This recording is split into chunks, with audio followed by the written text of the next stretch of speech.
दोस्तों प्रणाम। मैं सुमन गुप्ता अपने यूट्यूब चैनल पर आप सभी का स्वागत करती हूँ। एक बहुत ही प्यारा देवी गीत गाने जा रही हूँ। कैसे लगेगा कमेंट बॉक्स में जरूर बताइएगा, मेरे वीडियो को आगे बढ़ाइएगा। कौने हाथी शोभे माई के तीरिया धनुषिया हो कि कवने हाथे ना हो कि कवने हाथे ना शोभे सुबह के कलशवा हो कि कवने हाथे ना।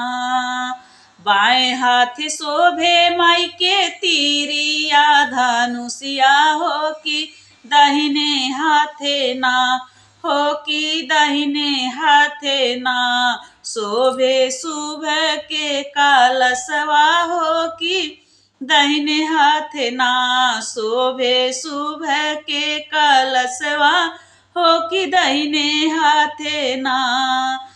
केकेरा केथुअन के बानल माई के तीरिया धनुषिया हो कि केथुअन गढ़ल ना हो कि केथुअन गढ़ल ना माई के सुबह के कलशवा हो कि केथुआ गढ़ल ना।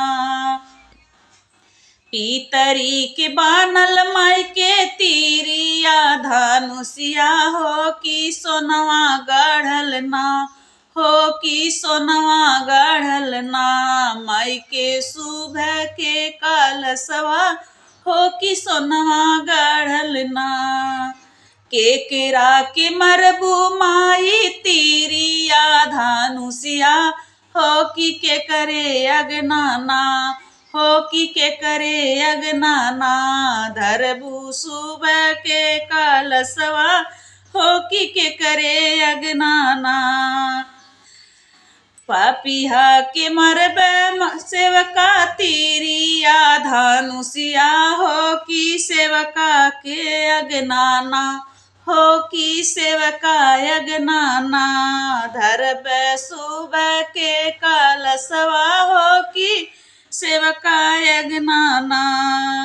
केकरा दुअरिया मैया बोलबू छाए जय करवा हो कि के करे दुअरिया ना हो कि के करे दुअरिया ना बोलबू छाए करवा माई के करे दुअरिया ना। सेवका दुअरिया मार बोलब जाए जाए करवा हो कि पपिया दुअरिया ना हो कि पपिया दुअरिया ना बोलब छाए करवा सेवका पपिया दुअरिया ना।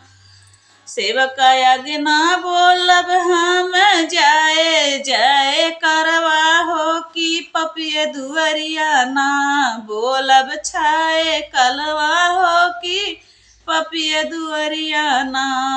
प्लीज़ मेरा गाना कैसे लगा कमेंट बॉक्स में ज़रूर बताइएगा, मेरे वीडियो को आगे बढ़ाइएगा।